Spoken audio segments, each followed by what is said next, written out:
그 후에 예수께서 나인이란 성으로 가실새 제자와 많은 무리가 동행하더니 성문에 가까이 이르실 때 사람들이 한 죽은 자를 메고 나오니 이는 한 어머니의 독자요 그의 어머니는 과부라. 그 성에 많은 사람도 그와 함께 나오거늘 주께서 과부를 보시고 불쌍히 여기사 울지 말라. 가까이 가서 그 관에 손을 대시니 맨 자들이 서는지라. 청년아, 내가 네게 말하노니 일어나라. 하심에 죽었던 자가 일어나 앉고 말도 하거늘 예수께서 그를 어머니에게 주시니 모든 사람이 두려워하며 하나님께 영광을 돌려 이르되 큰 선지자가 우리 가운데 일어나셨다. 하나님께서 자기 백성을 돌보셨다. 예수께 대한 이 소문이 온 유대와 사방에 두루 퍼지니라. 오늘도 사순절 말씀 묵상을 함께 하시는 우리 사랑하는 모든 성도님들에게 하나님의 크신 은혜와 평강이 가득하시기를 간절히 원합니다. 인생을 살다 보면 우리가 멈춰 설 수밖에 없는 그런 순간들을 마주할 때가 있습니다. 이미 정해져 있으니 어찌할 수 없다고 느껴지는 경우도 있습니다. 어떤 상황들은 너무나도 분명하고 확실해서 그 앞에서 더 이상 아무런 선택을 할 수 없는 것처럼 그렇게 느껴지기도 합니다. 오늘 본문에 등장하는 그 나인성 과부가 바로 그러한 모습이었습니다. 함께 읽은 이 말씀을 보면은 이 나인성 앞에서 두 가지의 행렬이 서로 마주치는 것을 보게 됩니다. 하나는 예수님과 함께하는 제자들, 그리고 그 뒤를 따르는 많은 사람들이 그 무리로 따라가고 있었습니다. 다른 한쪽에서는 장례 행렬이 성 밖으로 나가고 있었습니다. 죽음을 향해서 나아가는 행렬이었습니다. 본문은 그 죽은 사람이 외아들이었고 그리고 그 어머니는 과부였다라고 설명합니다. 여러분, 이 한 문장의 설명의 모습은 그 여인의 상황이 어떠한지를 분명하게 나타내 보여주고 있습니다. 당시 사회에서는 과부가 그리고 하나뿐인 그 외아들을 잃어버린다라고 하는 것은 이것은 그저 가족이 죽은 어떠한 슬픔 그 이상의 의미를 가지고 있었습니다.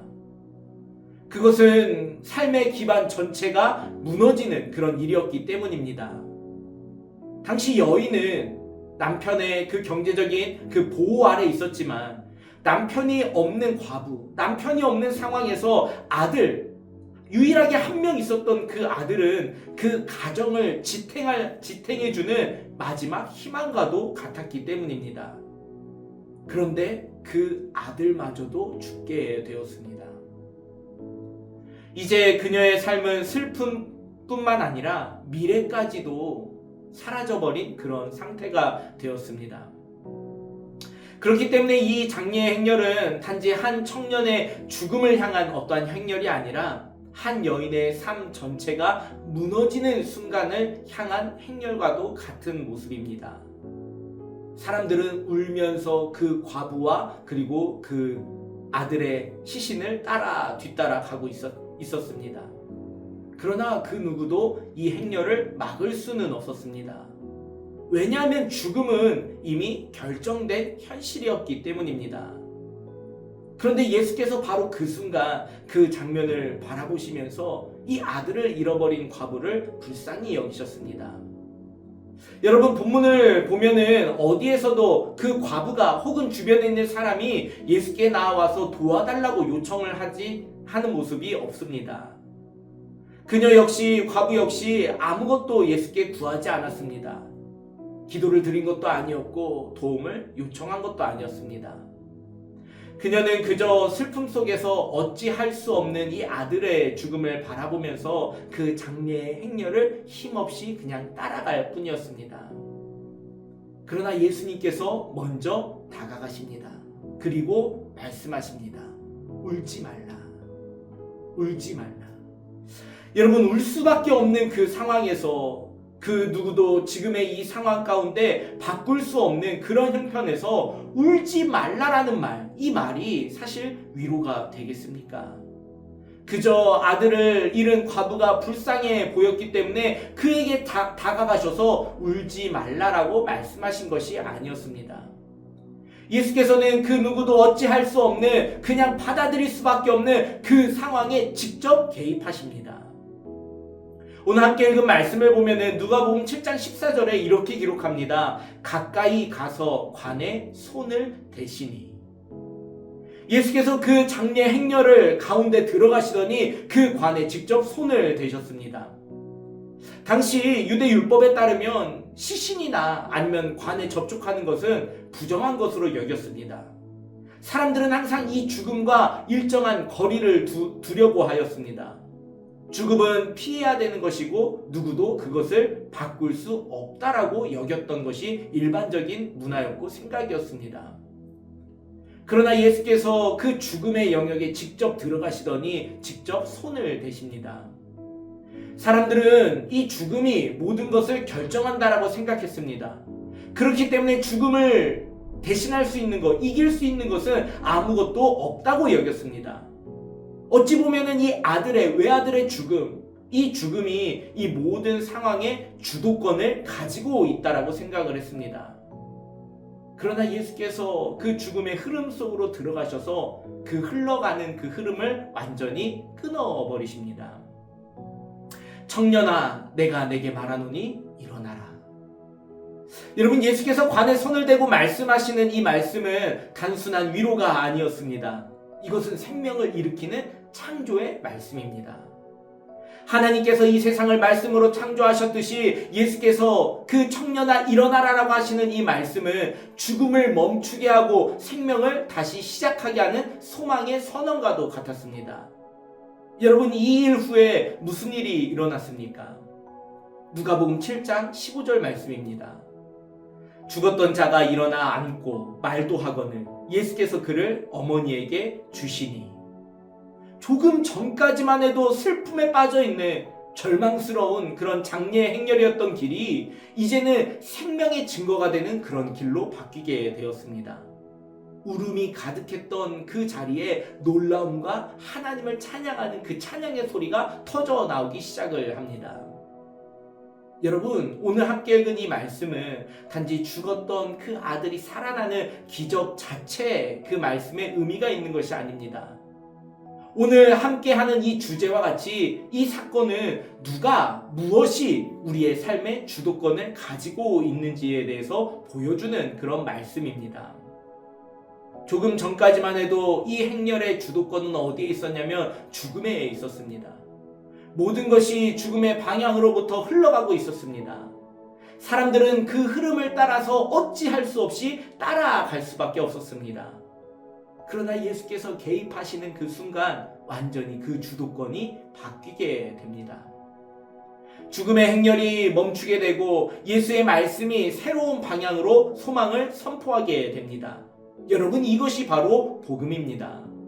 복음은 단지 힘든 상황, 어려운 상황을 극복하라고 위로해주는 격려의 말로 끝나지 않습니다. 복음을 받아들인 사람은 그 삶의 주도권을 기꺼이 바꾸어 놓습니다. 내어 놓습니다. 절망이 중심이었던 내 삶 가운데 하나님이 중심이 되는 것, 이것이 바로 복음의 능력이고 변화라고 할 수 있습니다. 여러분, 사순절을 보내고 있는 지금 우리에게 이 말씀은 귀한 질문을 하나 던져줍니다. 지금 당신의 삶의 주도권은 무엇에 있습니까? 어디에 있습니까? 우리는 종종 나에게 처해진 이 상황이 우리의 삶을 이끌어가고 있다라고 그렇게 생각합니다. 어떤 사람은 과거의 상처 때문에 어쩔 수 없다라고 말하기도 합니다. 아니, 어떤 사람은 이미 늦었다라고, 이미 방향은 정해져 있다고, 그래서 내가 할 수 있는 것이 없다고 그저 따라갈 뿐이라고 말하기도 합니다. 그러나 오늘 함께 읽은 이 말씀은 우리에게 분명하게 말씀해주고 있습니다. 예수께서 개입하신다며, 그 관에 손을 대어주신다면 분명 그 흐름이 바뀔 수 있다는 것입니다. 죽음의 행렬이, 절망의 행렬이 소망의 행렬로 바뀔 수가 있습니다. 그렇다면 여러분, 우리가 해야 할 일은 무엇이겠습니까? 오늘 나에게 있는 상황과 형편 때문에 그래서 어쩔 수 없다라고 여기며 따라가는 그 관에 예수께서 다가와 손을 내어 드릴 수 있도록 그 자리를 기꺼이 내어 드리는 것, 이것이 바로 오늘 우리가 주도권을 하나님께 드리는 믿음의 고백의 행동이라는 사실입니다. 여러분, 많은 사람들이 모든 것들을 붙잡고 통제하려고 합니다. 상황을 관리하려 하고 미래를 계산하려 하고 삶을 내가 이끌어 가려고도 합니다. 여러분, 그러나 우리의 신앙생활은 내가 모든 것들을 붙잡고 그것을 통제하는 것이 아니라 하나님께 나의 삶의 중심과 이 흐름을 온전히 내어드리는 것입니다. 이것이 바로 자기 부인의 모습이기도 합니다. 오늘 말씀 가운데 예수께서 그 관에 직접 손을 대셨습니다. 죽음이 이미 모든 것들을 결정해 놓았다라고 하는 그 방향, 그 흐름을 완전히 끊어버리고 그 자리를 소망으로 바꾸어 놓으셨습니다.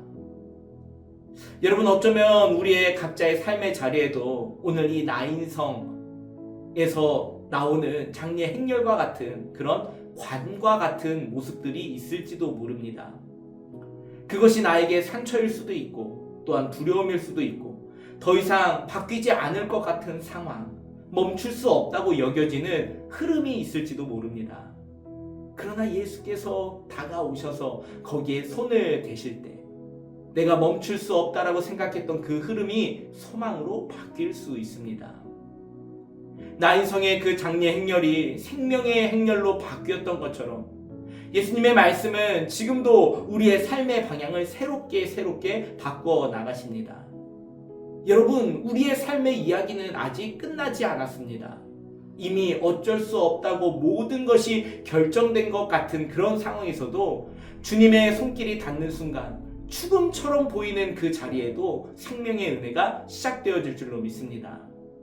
여러분, 이번 사순절 주님이 나에게 찾아오셔서 나의 삶에 손을 대실 수 있도록 그 주도권을 내어드릴 수 있는 그런 결단이 있기를, 그런 복된 삶이 되시기를 주님의 이름으로 축원합니다. 함께 기도하겠습니다. 생명의 주인 되신 하나님, 오늘 우리의 삶에 찾아와 주시옵소서. 이미 어쩔 수 없다고, 이미 내가 선택할 수 없다고, 이미 정해져 있다고 포기하고 그냥 따라갔던, 그렇게 나의 상처에, 나의 아픔에 주도권을 빼앗겨 끌려가던 우리의 인생에 주님께서 직접 개입하여 주시옵소서. 나인성 그 과부의 아들, 그 아들의 시신을 담은 관에 직접 손을 대셨던 것처럼 오늘 우리들의 삶에 어쩔 수 없다라고 여기는 그 문제에 주님께서 직접 손대어 주셔서 절망이 아니라 소망으로 바뀌어지는 역사가 일어나도록, 그 삶의 주도권을 온전히 내어드릴 수 있는 그 자기 부인의 삶을 살아갈 수 있도록 하나님께서 오늘도 우리와 함께하여 주시옵소서. 이 말씀 가운데 우리를 변화시키고 우리를 새롭게 하실 주님을 기대하오며 모든 말씀 예수님의 이름으로 기도드립니다. 아멘. 오늘도 그 사랑에 응답하며 헌신과 자기 부인의 삶을 살고자 결단하는 여러분들의 삶을 응원하고 축복합니다.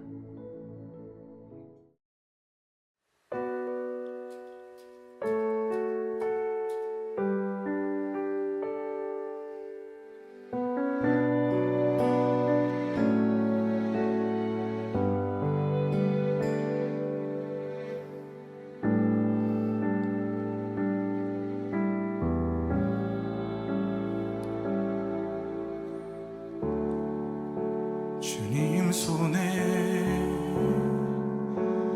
맡겨드리리 나의 삶 주님께. 주님 손이 나의 삶 붙드네 나 주의 것 영원히.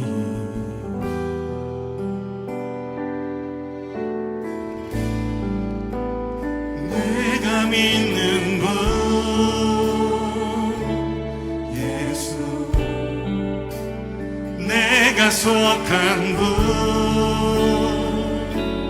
예수, 삶의 이유 되시네 내 노래 계시네